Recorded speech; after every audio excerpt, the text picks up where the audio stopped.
All right. Okay, so we will now be transitioning to our next segment of the day.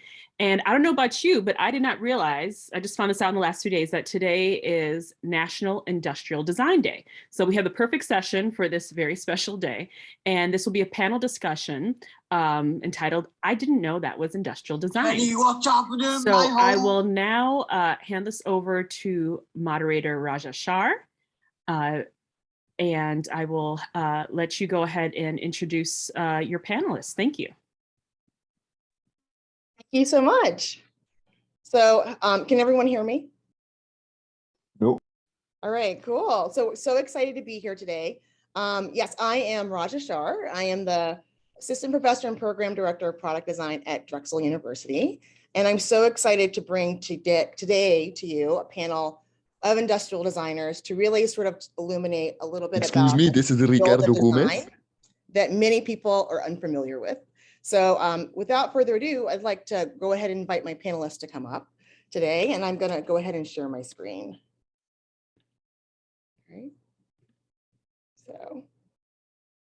So today is National Industrial Design Day. For anyone who's an industrial designer in the audience, it is a real thing. It's actually a declared holiday by the U.S. government. Ricardo. Courtesy of Industrial Designer Society of America. So today, really what I wanted to bring together is allow for you to hear from the perspective of some of the most, I guess, prolific thought leaders in industrial design and how it relates to the Black experience and folks who've really been out there doing it and also walking the walk. As well as being able to use industrial design and the skills they learned to really create a more equitable field, but also create more equitable products of design. So I wanted to bring to the stage, the virtual stage, Ricardo Gomes, Jasmine Kent, Akinyemi Fapohunda, and Christina Harrington back to the stage. I know that she just got off, but if you could turn on your camera when you get a chance. And what I wanted to do by way of introduction is allow each of our panelists an opportunity to introduce themselves by the way that they fell in love and discovered this field that is one of the sort of least talked about and least understood of the design disciplines. So I'm gonna sort of give an example of what that looks like. So for myself, I am, again, Program Director, Assistant Professor of Product Design.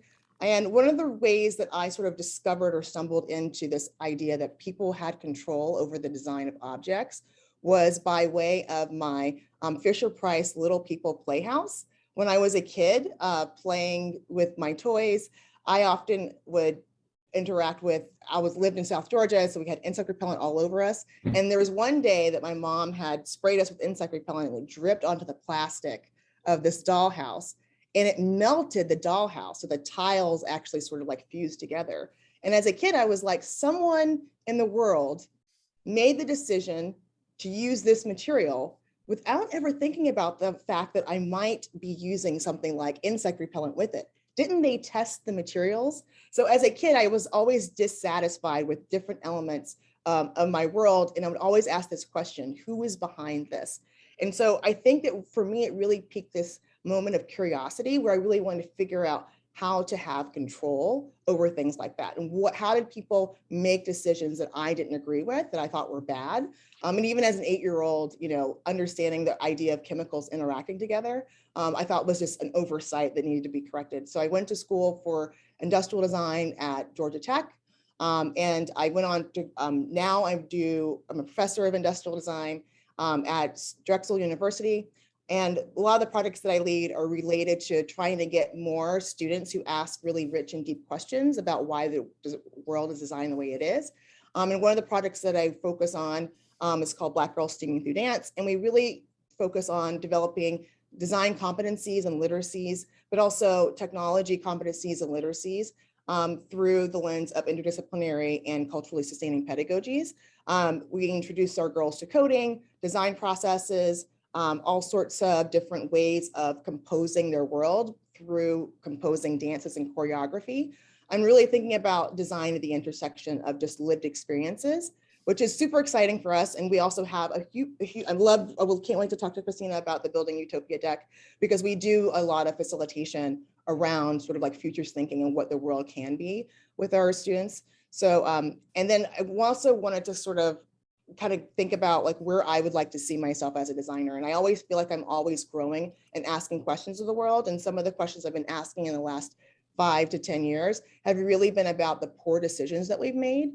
And so Joy Bonwini, who is, if you've seen the show or the documentary Coded Bias on Netflix, is an AI or artificial intelligence ethicist who's really starting to bring the conversation around what it means to be an ethical developer of technologies, an ethical designer, and how we can shape the world through better decisions, and especially anti-racist decisions in ways that are inclusive of the experiences of all people who are going to be interacting with technology.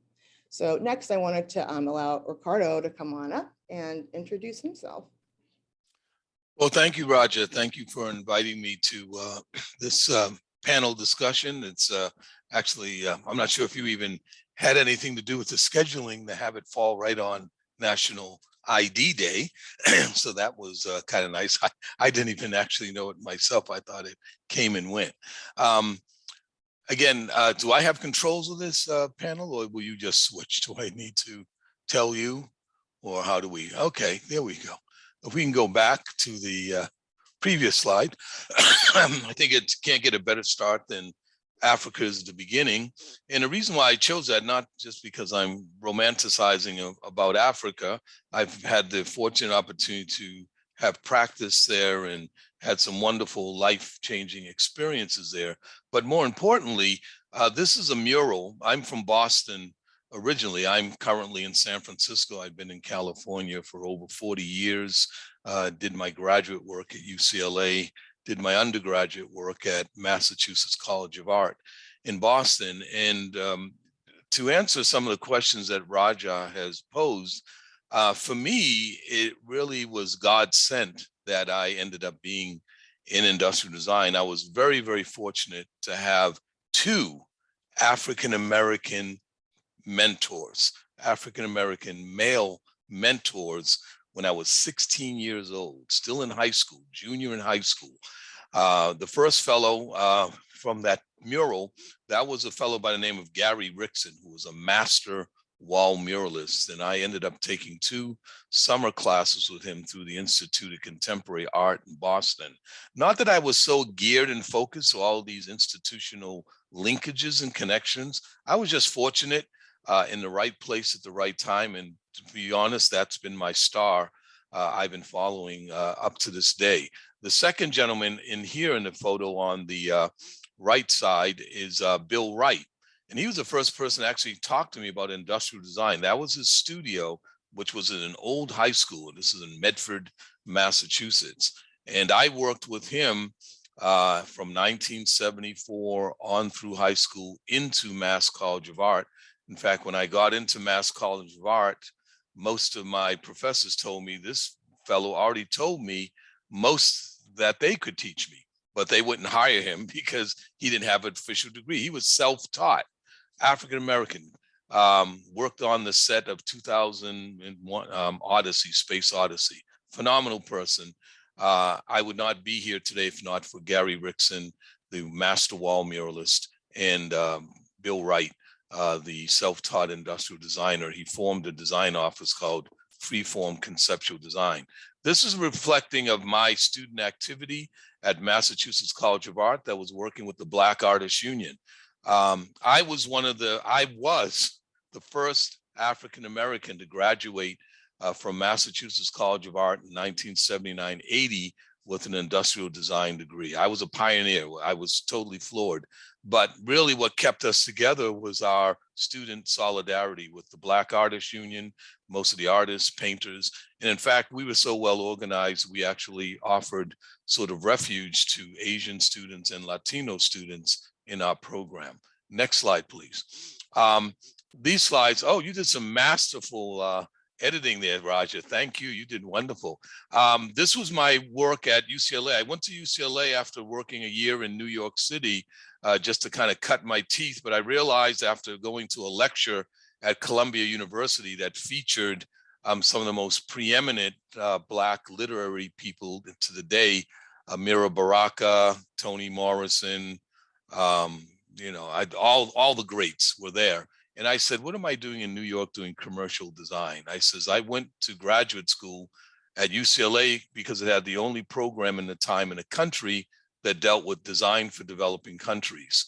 And so I worked with this fellow, Nathan Shapira. We ended up doing projects together. I ended up being a Fulbright scholar and did my MFA project, carried me for 10 years in and out of Kenya and into Bolivia. And this was a designing of a container system for mobile healthcare delivery in East Africa. So next slide, please.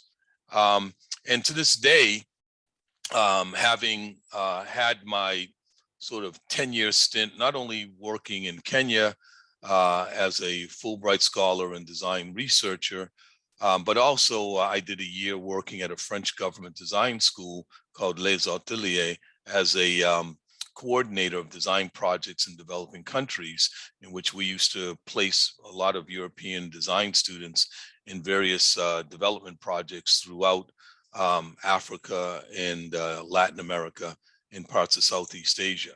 And so today, I'm recently done some work with designing world-class healthcare that's been projected for healthcare in 2049. This is done with BC Williams, who is the partner and co-founder of Bruce Mau Massive Change Network.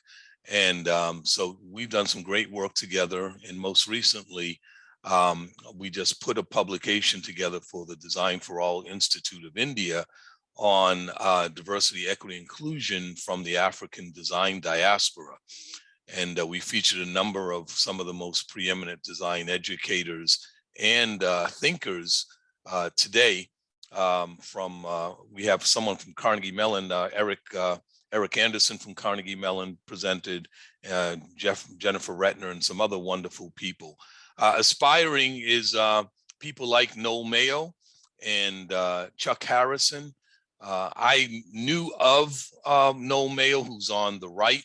I knew of him through my instructors when they told me I was the first Black person to get an ID degree. They told me, but you should know about Noel Mayo. At the time, he was chair of the industrial design department at what was then the Philadelphia College of Art, which is now University Arts. And at that same time, Chuck Harrison was over there at Sears in Roebuck designing not only the ViewMaster, that was the beginnings of what was VR, that was early VR, to what it is today. And he was, again, Sears and Roebuck's was the most largest consumer retailer in the world. And they had an African-American who was designing all of their products to this day. So they are really the trailblazers that have really set the path for us. And really, it's appropriate we recognize them on National ID Day. Thank you. Yummy.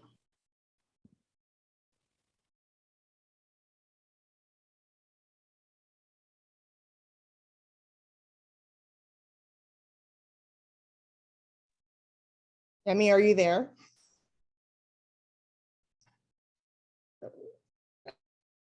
Yeah, for some reason I couldn't unmute myself. Can you hear me? Yes, we can hear you. Okay, cool. Can you start my video because I don't have access to start.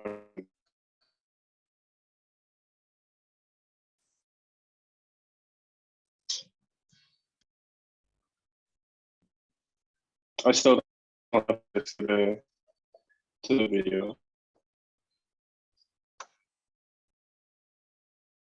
Oh, I can't start your video. I have no control over your Zoom stuff. No, Can someone help him? You know, I need to get in from the host. I'm just gonna go ahead and start. I mean, we can come right back to you. I'll hop to Jasmine and then we'll come right back to you, okay?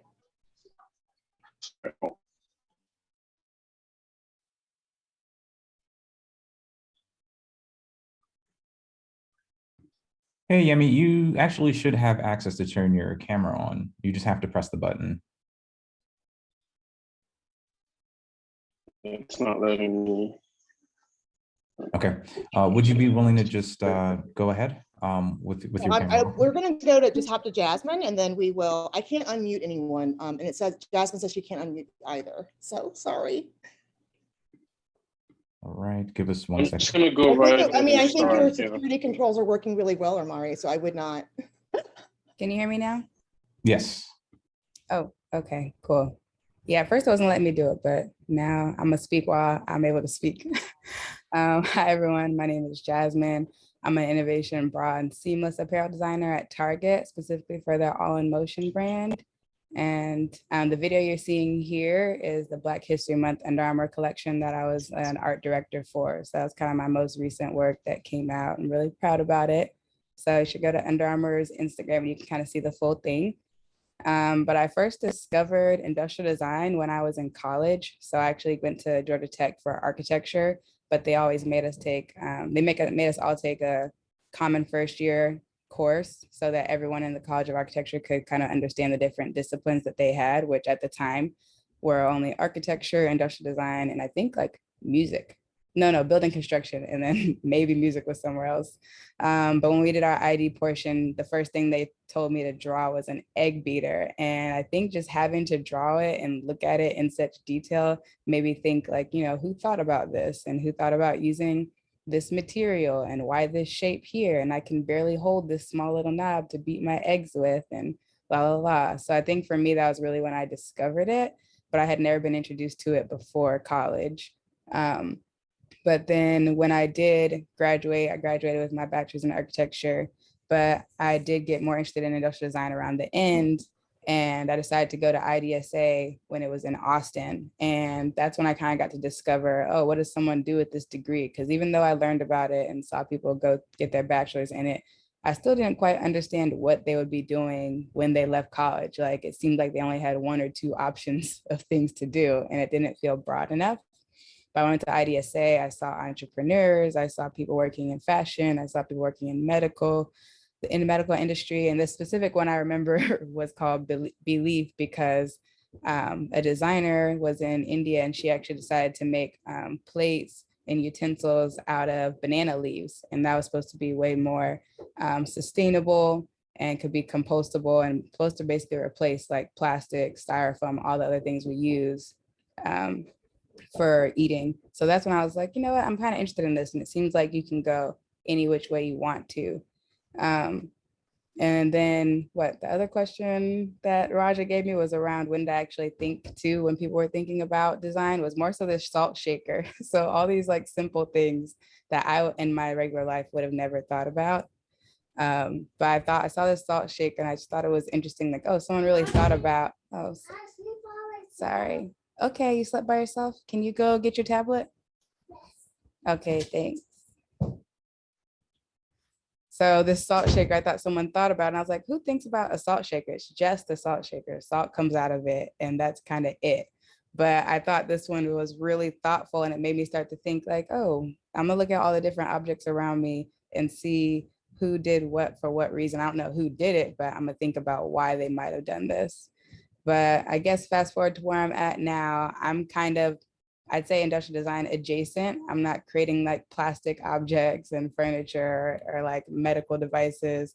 I'm more so in the sports fashion world, and I've been designing sports bras, which to me has been a really great challenge because I've had to approach it as an industrial designer and looking at a bunch of the different pieces. So for me, yes, it is an apparel piece, but it has a lot of different elements and components. Like on average, there are 42 elements in a bra, and that includes like swan hooks, rings, sliders, elastics, pads, and I get to design all of those different things and they go into this one garment. So for me, I get kind of the best of both worlds, and it's really a big challenge to be able to get, I don't know, understand different body types and how breasts move in motion, and really how to help people feel supported, comfortable, and beautiful while they wear them. So one of the other larger things I designed while at Under Armour is this bra here, which is called the Under Armour Infinity Bra. And we made it basically a whole new franchise based on a PU injected pad. So normally pads are actually created from just like laminating pieces of foam together, but instead we got to injection mold it like industrial designers do. And so that made it really weightless. And we also got to look at creating different perforations to help sweat zones wick sweat easy. So we made it in low, medium, and high.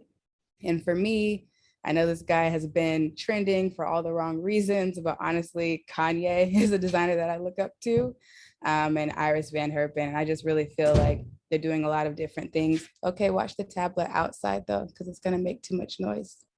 Can you watch your tablet out there? Let me turn it on. I will take it outside. Yeah, take it out of my room though. Okay. Thanks, outside. Quicker, quickly. Go out of my room. 5 minutes. I'll give you ice cream. Okay, forget it. Kanye, because I feel like he really just makes different silhouettes for shoes that people wouldn't thought of. And also just the different shapes of these soles. Like when you get into fashion, a lot of times you can just see yourself recreating the same thing over and over again. But I really feel like he's created something that you haven't seen before. And I think that's amazing. And then Iris Van Herpen, she's a fashion designer, but I really love the way she uses 3D printed manufacturing techniques to create these really like voluminous and just garments that look completely different from what you see with like textiles and cut and sew. So these are my designers that I look up to. All right, thanks, Jasmine. Yemi, are you able to unmute now? I'll go back to your slides. I'll pull them up, okay? Yes, I'm good on mute now. And your audio is a little garbled, so hopefully we can hear you, okay? Okay, I'm gonna try and speak loud.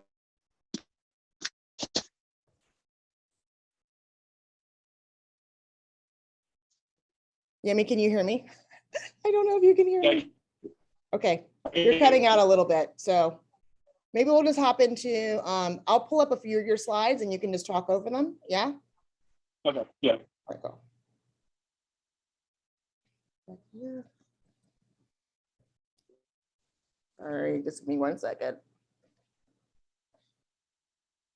Oop.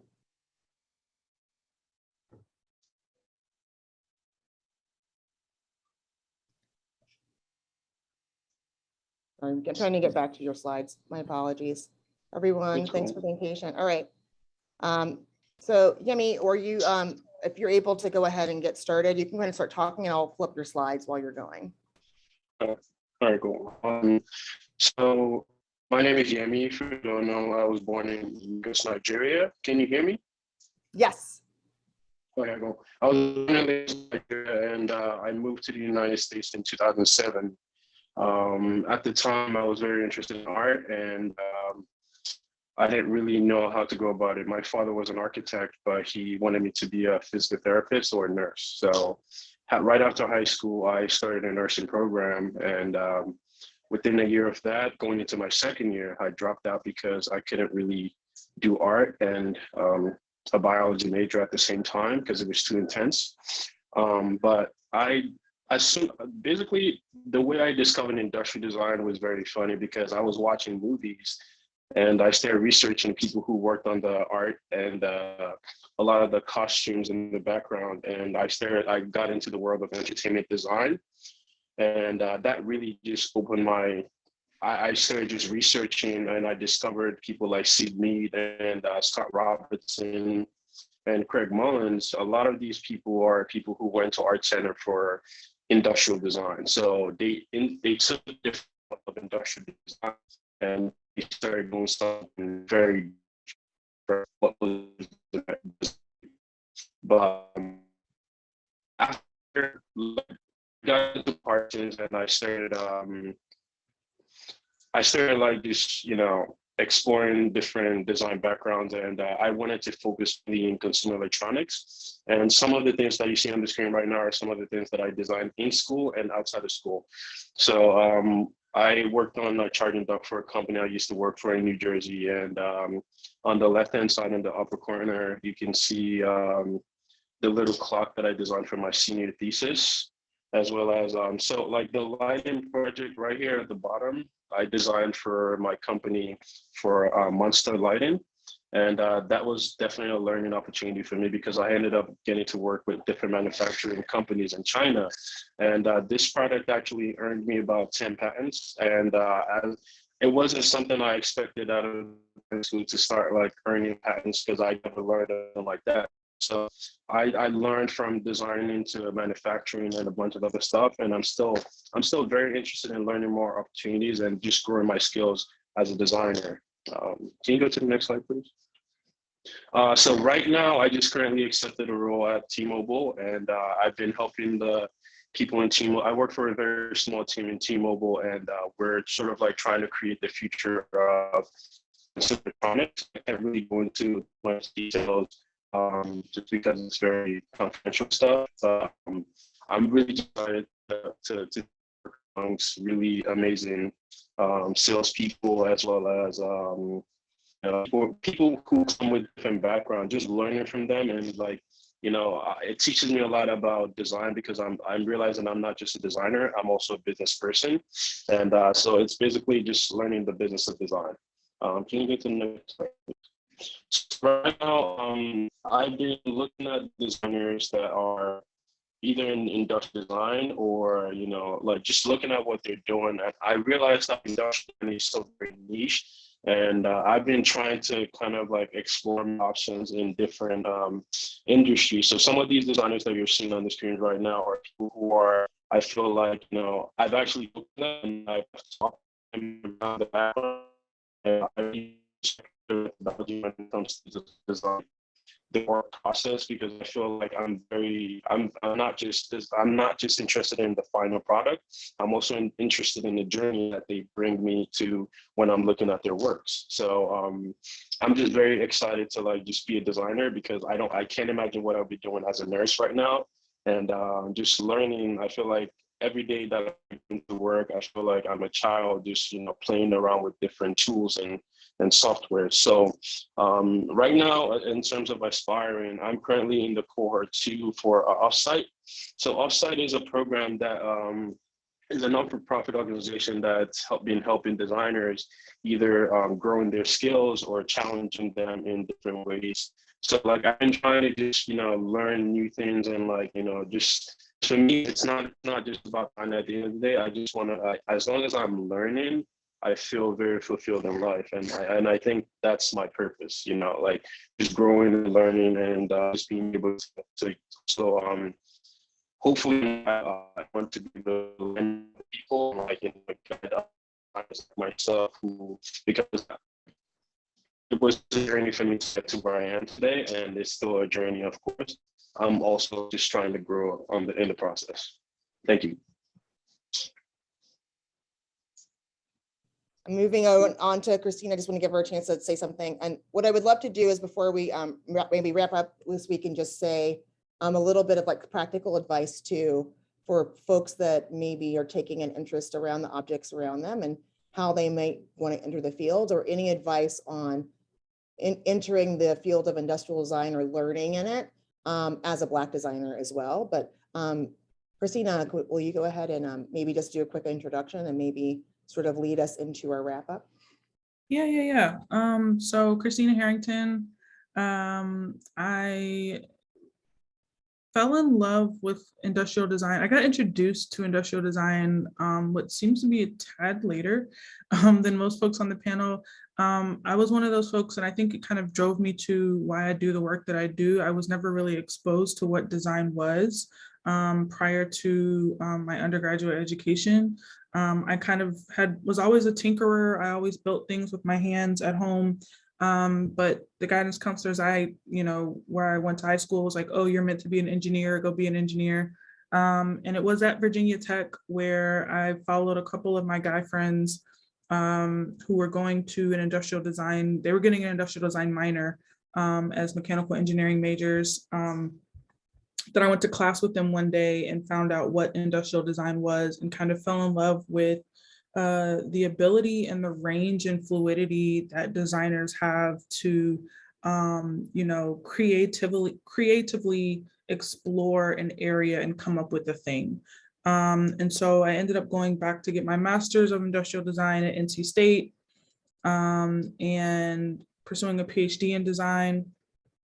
And I think, you know, one of the central themes I'm kind of seeing throughout the conference this weekend in terms of like giving advice to up and coming Black designers is, you know, to kind of just create the thing, right?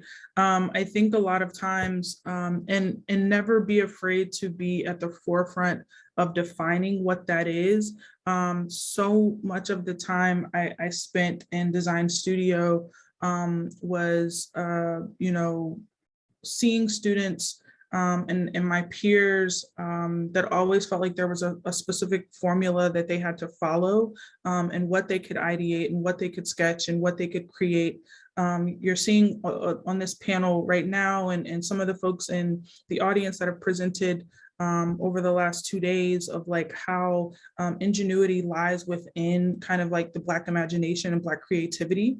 And that's something that, you know, can very well define what industrial design is.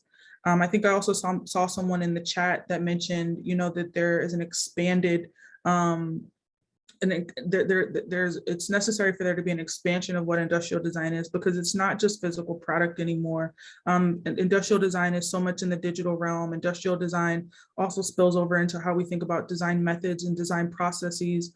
You've seen with what Jasmine shared, how industrial design has informed wearables and apparel. So industrial design kind of seeps into anything and is really valuable. Although I know some, you know, there's kind of a question of, well, what do I do with an industrial design degree in terms of getting a job? It's really, really valuable just to understand, you know, thinking, right? The ways that you can approach a problem and the ways that you can envision a solution. One of the reasons that, and one of the things that kind of led me to being really, really excited and interested in speculative design, because it's all about how do we reimagine what could be from what we have and what we know about ourselves and the world. So I think, you know, and yeah, and I'm really, it's really dope to see Jen here in the audience as well, because actually what really attracted me to where I went to school at NC State was studying universal and accessible design, because I was really, really, really interested in understanding what does it mean to design products that kind of level the playing fields and acknowledge people with varying abilities. Instead of just the shiny objects that are really cool to look at. You know, we've all done the ideation exercises of the water bottles or the cars or the power tools and things like that. But most of my graduate education was spent looking at redesigning assistive technologies to be less stigmatizing and more socially acceptable, thinking about what it meant to kind of integrate culture into the ways that we think about assistive technologies and things that people that are living with disabilities and impairments kind of rely on a day-to-day basis that don't have to be necessarily medically driven. So yeah, I think that there is a lot there in terms of how we can expand what industrial design is and kind of what people get out of it. Thank you so much, Christina. I know we're out of time. I would love to have had some more wrap-up words from our panelists, but thank you all. As we sort of transition, if you're in the chat, there's lots of opportunities to figure out ways to take your existing design skills and apply them to the world of the physical built environment. But as you heard Christina say, it really does bridge into a lot of other disciplines as well. And it also leverages those disciplines. So I feel like a lot of us can shape the world around us through the act of designing things for everyone and being inclusive about it and having more voices at the table, actually shaping the world of the future. So thank you. Raja, thank you so much for moderating. This is a great panel, and all the panelists, of course, are invited. If they want to put any comments into the chat, they're more than welcome to put that there.